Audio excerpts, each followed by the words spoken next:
melihat seorang wanita gendut sedang bermalas-malasan sepanjang hari dan menikmati banyak cemilan di mejanya. Saking malasnya, untuk mematikan TV saja dia enggan bangun dan memilih memencet remote dengan jempol kakinya. Sambil membetulkan selimut, dia pun melanjutkan tidurnya yang indah. Wanita ini bernama Du Leying. Usianya saat ini 32 tahun dan sudah 10 tahun menganggur di rumah.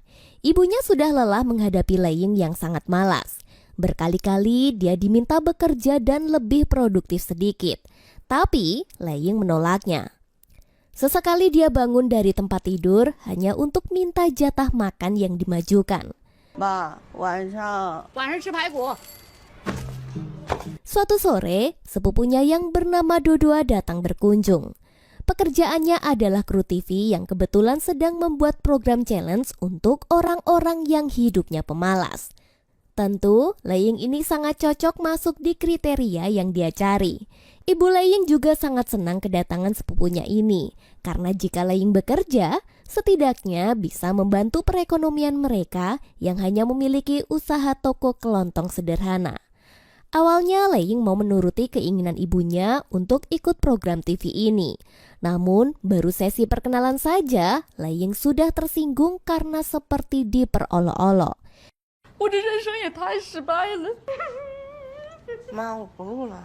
Leying tak mau menjual kesedihannya, jadi dia memutuskan batal ikut program TV itu. 32了，你还要啃老吗？你不觉得你这样做很恶心吗？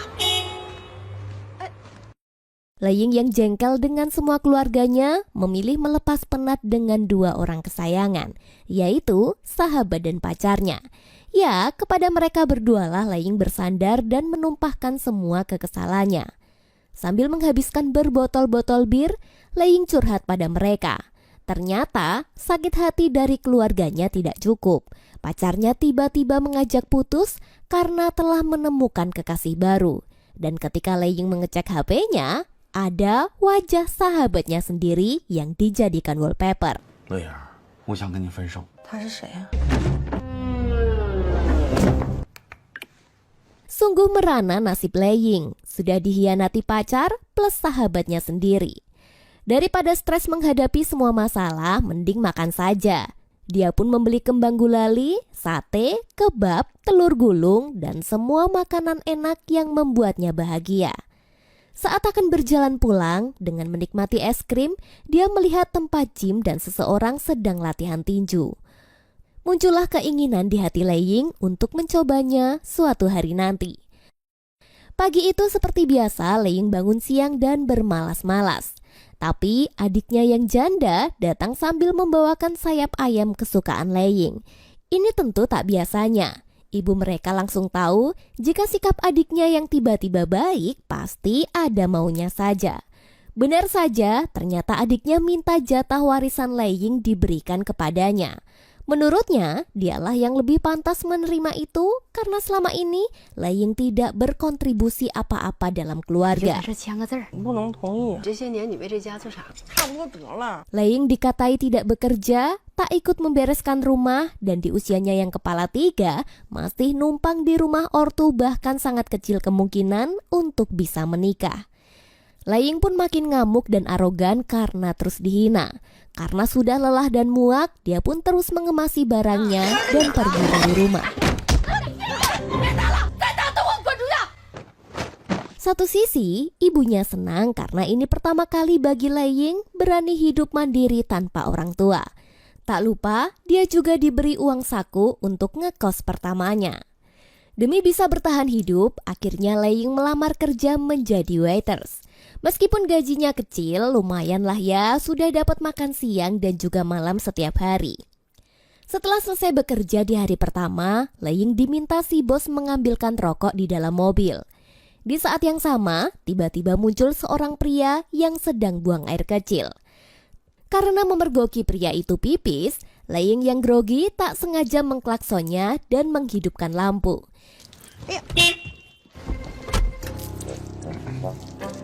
Si pria itu pun jengkel dan ingin menegurnya.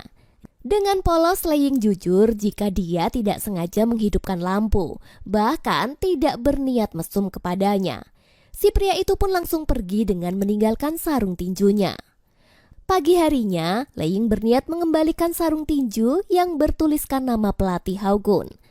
Setelah mengembalikannya, marketing gym itu langsung gercep menawari ikut membership gym selama sebulan. 正好我们店里现在有活动。我看看。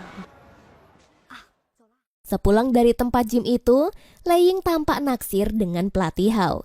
Dia bahkan kepoin sosmednya. Namun tak sengaja, jempolnya malah nge-love foto profilnya. Pelatih Hao pun langsung merespon dengan mengajaknya kencan di taman.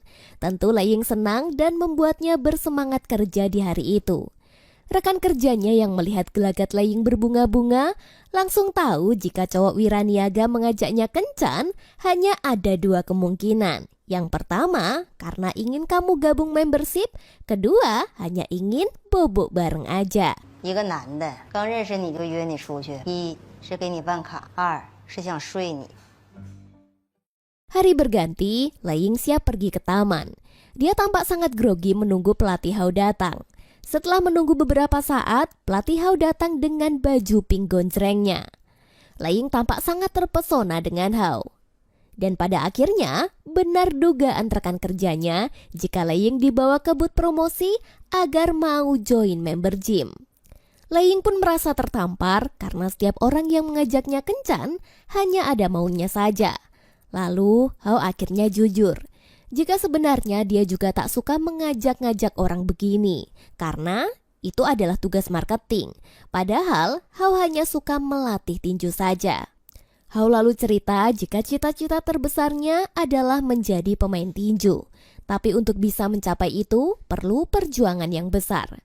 Sejak pertemuan itu, Lei Ying yang jatuh cinta kepada Hao benar-benar bergabung pada klub tinju. Mereka latihan keras setiap hari, dan Hao melatihnya dengan penuh kesabaran.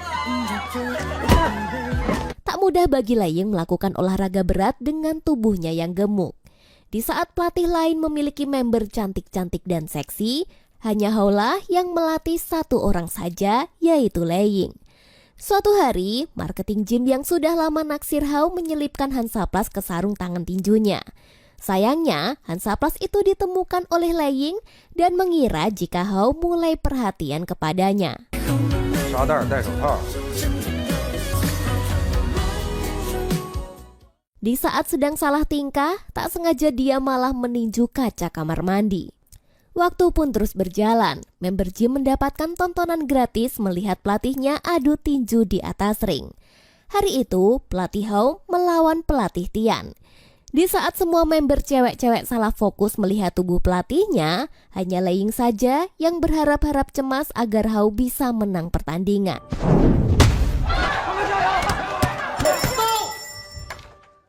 Ternyata Hao tidak menang dalam pertandingan itu, sedangkan Tian berhasil lolos mewakili gymnya untuk kompetisi antar provinsi. Saat makan bersama Lei Ying, tergambar jelas di wajah Hao jika dia kecewa atas kekalahannya. Padahal menjadi pemain tinju adalah impian terbesarnya. Hao pun minum hingga 12 botol bir dan mabuk berat. Karena tak bisa berjalan pulang, Lei Ying akhirnya membawa si pelatih menginap di kosnya. Hao yang mabuk terbawa suasana dan terjadilah adu gulat di malam itu. Paginya, Lei Ying masih tidak menyangka jika dia baru saja tidur dengan pelatihnya. Lei Ying sengaja bangun lebih pagi, cuci muka dan berdandan agar saat Hao bangun tidak melihat wajah belernya. Ada-ada aja kelakuan. Setelah menyiapkan sarapan, Hao langsung bilang jika dia ingin berhenti kerja. Di sini Hao terlalu malu dipandang sebagai pelatih yang kalah dan tidak jago bertanding. Lei Ying pun tak bisa tinggal diam.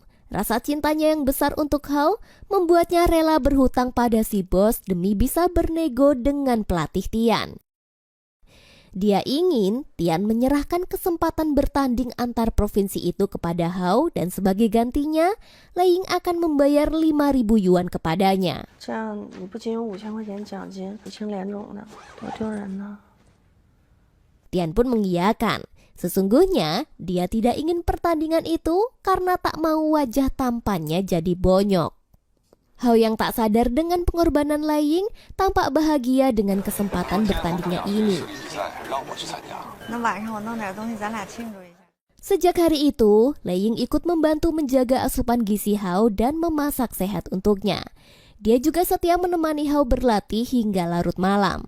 Akhirnya, berat badan ideal Hao tercapai dan dia sangat berterima kasih atas bantuan Lei Ying menjaga asupan makannya selama ini. Namun, menjelang bertanding, tak sengaja Lei Ying mengintip Hao sedang disuap uang oleh tim tinju lawannya. Agar di pertandingan nanti, Hao harus sengaja mengalah. Lei Ying langsung kecewa. Dia merasa semua yang telah dikorbankan diam-diam untuk Hao terasa sia-sia hanya demi uang. Bukankah jadi petinju adalah impiannya? Kenapa ketika kesempatan itu sudah di depan mata, Hao malah menggantikannya dengan uang 30.000 yuan yang kalau dirupiahkan sekitar 65 juta. Bagi Hao yang kesulitan mencari uang, tentu menerima uang suap ini adalah pilihan yang baik. Sedangkan menurut Lei Ying, dia tidak setuju dengan pendapat itu. Namanya impian, bukankah seharusnya kita memperjuangkannya sekuat tenaga? Sejak perdebatan itu, Hao mengusir Lei Ying dan mencampakannya. Dan benar saja, Hao sengaja KO di ronde pertama mereka tanpa lawannya bersusah-susah payah.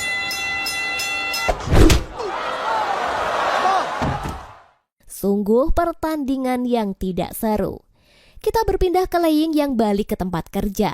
Apesnya, si bos yang pemabuk dan genit mencoba melecehkan Lei Ying. Dan demi mempertahankan diri, Lei Ying terpaksa melayangkan tinju pada si bos. Hingga urusannya pun jadi panjang dan berakhir di kepolisian. Untunglah sepupunya datang dan segera membela Lei Ying. Lei Ying yang jelas-jelas jadi dipecat kini kembali menganggur. Akhirnya, dia pun memilih mengambil program TV yang dulu ditawarkan oleh sepupunya. Saat syuting dimulai, ternyata acara itu hanya menguliti kepribadiannya. Sikap pemalu dan tak percaya dirinya terus dibahas hingga serasa sedang dihakimi. 为什么一直不出去找工作呀？ 不是很擅长跟人交流。 Ditambah lagi, operator menayangkan video singkat yang telah diedit demi mendramatisir jika seolah-olah Lei Ying orang yang sangat kasar dengan keluarganya. 孩子哪能不录呢？好不容易争取的机会，孩子你听妈妈的话呀！ 这个当时不是这样的。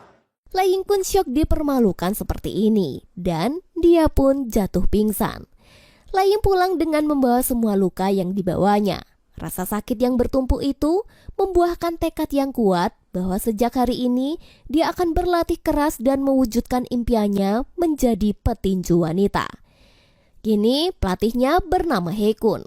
Lei Ying yang dulunya olahraga hanya demi caper kepada Hao, kini benar-benar berlatih untuk dirinya sendiri.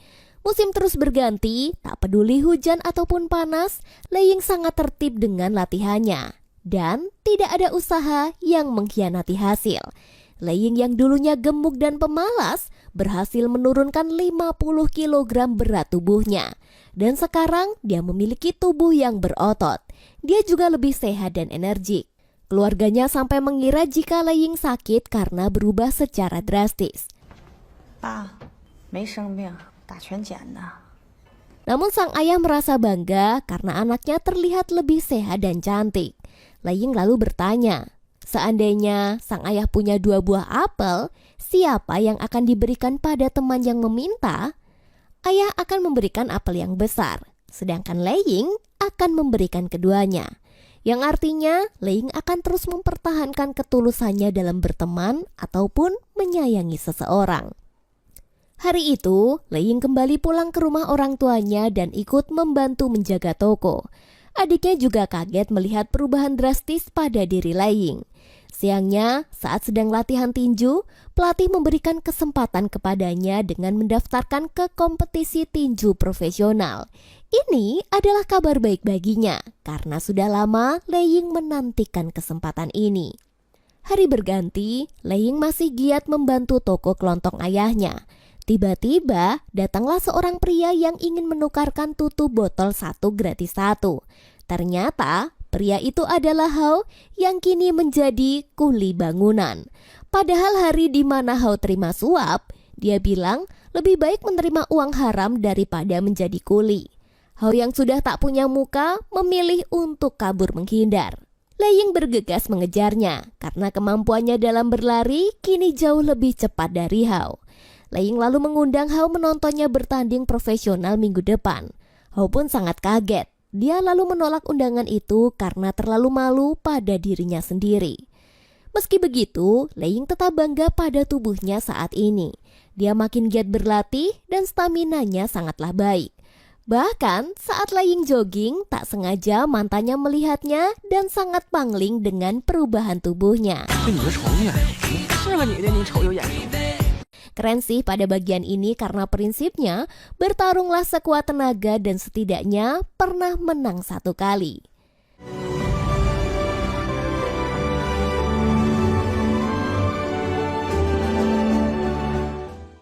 Hari pertandingan profesional tinju wanita pun tiba. Lei Ying akan bertanding melawan petinju profesional dan lawannya kali ini bernama Liu. Dengan prestasi 10 kali menang tanpa kalah, bahkan 8 diantaranya sampai jatuh KO. Sungguh lawan yang cukup berat bagi Lei Ying yang baru pertama kali bertanding. Pertandingan itu pun dimulai dengan cukup menegangkan, di mana Lei Ying beberapa kali terpojok dan kalah di ronde pertama. Ketika melihat Lei Ying berdarah, pelatihnya yang tidak tega memintanya untuk menyerah. Namun dia menolak karena akan menyelesaikan semua ronde hingga akhir.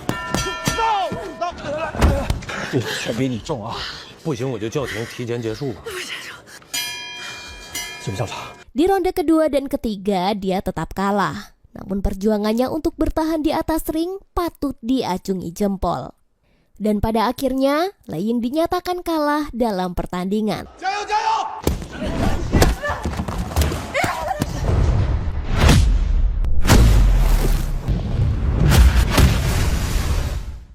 Tapi tahu nggak, meskipun gagal, Lei Ying yang telah sampai di titik ini sangat bangga dengan pencapaiannya. Dia sudah menang melawan dirinya sendiri. 50 kg loh guys, dia berhasil menurunkan berat badan sebanyak itu. Lei Ying yang dulunya selalu direndahkan adiknya sendiri, merelakan pacarnya direbut sahabatnya, dilecehkan Hao, dipermalukan sepupunya di acara TV, bahkan ada satu waktu rasa depresinya ini membuatnya ingin mengakhiri hidup. Semua orang terasa sangat kejam kepada Lei Ying. Tapi hari itu dia membuktikan bahwa Lei Ying yang sekarang telah menang atas dirinya sendiri. Meskipun gagal, orang tuanya sangat bangga melihat pertandingan perdananya. Begitu juga dengan Hao, yang ternyata diam-diam menonton pertandingan itu.